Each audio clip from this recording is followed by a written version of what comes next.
Hoje, para responder as perguntas que chegam às nossas redações, eu recebo novamente o advogado especialista em direito do consumidor, Eduardo Jardim. Boa tarde, Eduardo. Obrigada pela presença aqui mais uma vez. A gente já tem várias perguntas. Vamos começar então. Aqui a Maria Aparecida, do bairro Gameleira, em Uberaba, pergunta o seguinte. Inclusive, eu atendi essa ligação. Ela comprou um carro usado numa concessionária aqui da cidade faz 1 ano e meio. O pessoal falou para ela que não precisava nem levar o mecânico porque o carro estava ótimo.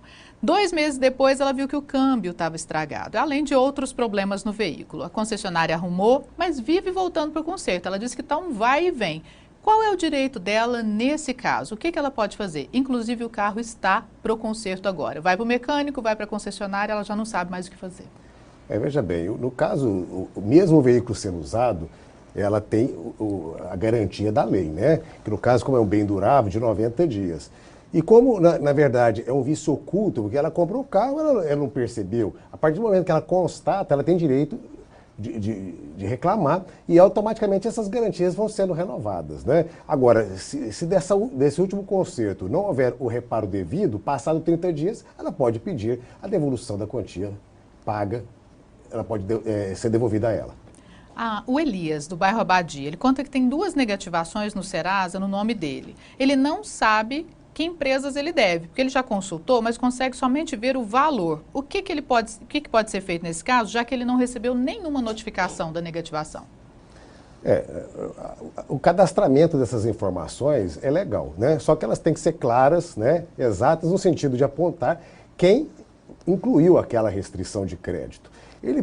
Nós temos, por exemplo, o SPC do CDL, da CIU, que eles costumam fornecer essa pesquisa. A pessoa vai lá, ela tem todo acesso a essa informação e a partir desse momento ela vai constatar se procede ou não. Se não proceder, evidentemente, ela pode contratar um advogado e pleitear uma ação para declarar a inexistência da relação jurídica e, inclusive, o pedido de danos morais. Que é direito do consumidor saber que está sendo negativado? Se ele não é avisado, ele pode tomar alguma providência? O próprio artigo 43 do Código de Defesa do Consumidor determina que ele seja previamente cientificado dessa recusa. Só que a jurisprudência, quer dizer, os tribunais têm entendido que basta que a empresa comprove que ela efetivou a remessa, o encaminhamento. Quer dizer, essa intimação não precisa ser, por exemplo, registrada, infelizmente. A Lucimar, do Abadia, conta que o genro e a filha são surdos e em 2012 e 2013 foram até uma loja de telefonia fazer um contrato de internet móvel, porque iam viajar para fora do estado. Na viagem, essa internet não funcionou e a empresa de telefonia não explicou para o casal que era preciso desbloquear quando a pessoa está fora daquela área de cobertura. E que para isso também haveria alteração nos valores. A empresa também não entregou cópia de contrato, eles já procuraram o PROCON e estão pagando até hoje por um serviço que eu entendo aqui que não estão tendo. O que eles podem fazer nesse caso? A gente sempre orienta que as pessoas, ao firmarem os contratos, que leiam as cláusulas. Inclusive, essas cláusulas têm que estar inseridas, pelo menos com a letra tamanho 12, que elas analisem fielmente o contrato para saber da responsabilidade, por exemplo, da operadora de telefonia, até onde vai. Infelizmente, muitas dessas propagandas são propagandas enganosas, né? Veja bem a questão da internet. Às vezes, fala que é limitada. Não, ela tem um certo número de dados. Passado aquele número, ela cai com uma velocidade ínfima, que acaba desagradando. Tudo isso, na verdade, são propagandas enganosas. Ele fez bem procurar o PROCON e a gente aguarda que com o auxílio do PROCON seja resolvida a questão. E é muito comum a gente receber ligações para alterar o plano, para adicionar alguma coisa a esse plano. Nesse caso, como é que a gente pede o contrato? Eles falam assim, vai no site que está lá, mas às vezes a pessoa não consegue ter acesso, né? Muitas das vezes esses contratos é por adesão, então ele já adere às condições que estão inseridas às vezes no cartório de documentos ou às vezes no próprio site.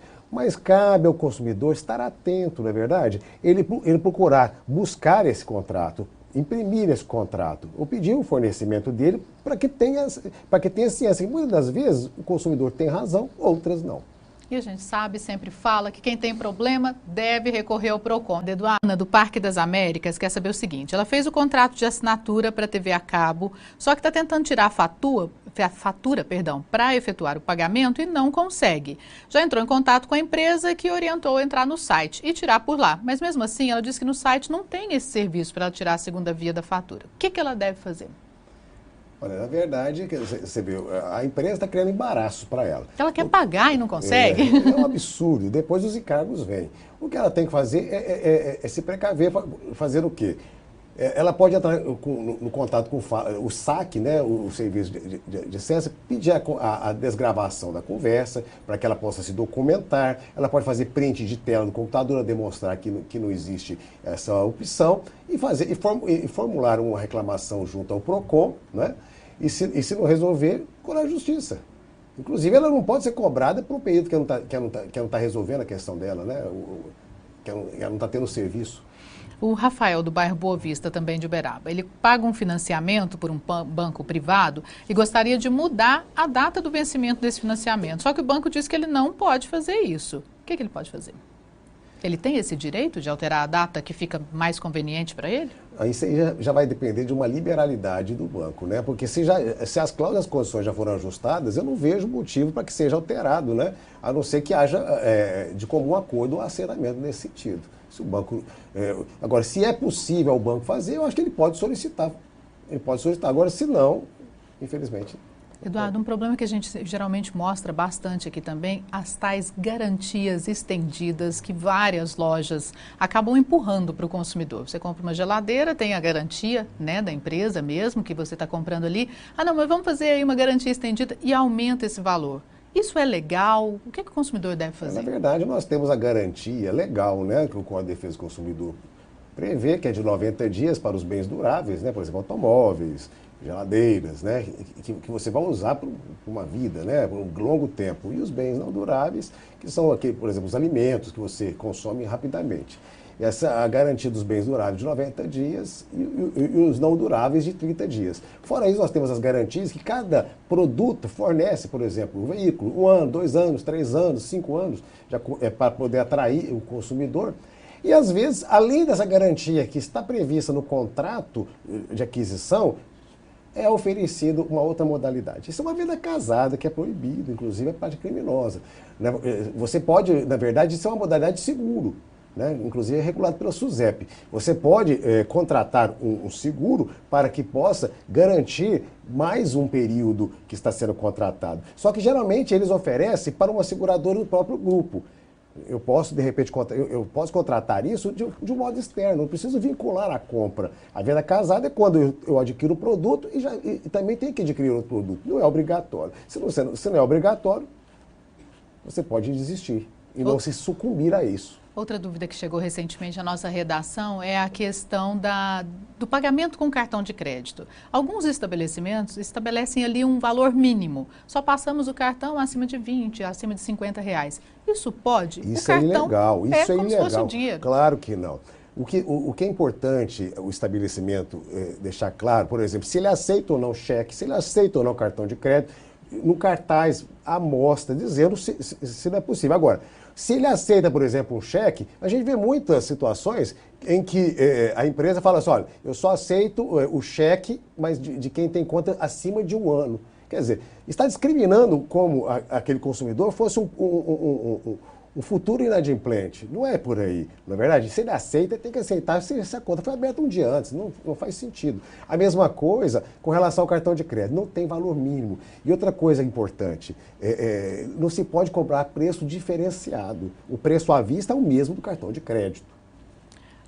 A Elza, do Fabrício, para a gente finalizar rapidamente, ela tinha um cheque especial em um banco, não fez o pagamento, mas o banco propôs fazer uma renegociação para ela quitar essa dívida.Ela aceitou, está pagando, mas mesmo assim o banco está cobrando judicialmente. O que ela pode fazer? Olha, não faz sentido, porque se ela devia o cheque especial e ela fez um mata-mata, ela fez, por exemplo, uma confissão de dívida, um contrato de crédito, mesmo que seja eletronicamente, mas para matar, para liquidar essa operação. E se ela liquidou, não faz sentido continuar. Então, na verdade, ela tem que procurar um advogado para que essa ação não prossiga, porque houve uma nova ação, né? Quer dizer, uma outra dívida que eliminou aquela anterior. E deve procurar um advogado e tomar as providências. Tá certo, então. Na dúvida, sempre procurar o PROCON e também a propósito, eu gostaria de dizer que não é só o PROCON. O PROCON faz um trabalho muito bom, mas nós temos o Ministério Público de Defesa do Consumidor, algumas delegacias especializadas, nós temos as agências reguladoras, a ANES, a ANEEL, são as agências, nós temos também a SUSEP, temos a Vigilância Sanitária para a questão de alimentos, quer dizer, nós temos vários órgãos que são criados para beneficiar o consumidor. Tá certo, então. Te agradeço a participação aqui mais uma vez. Boa tarde.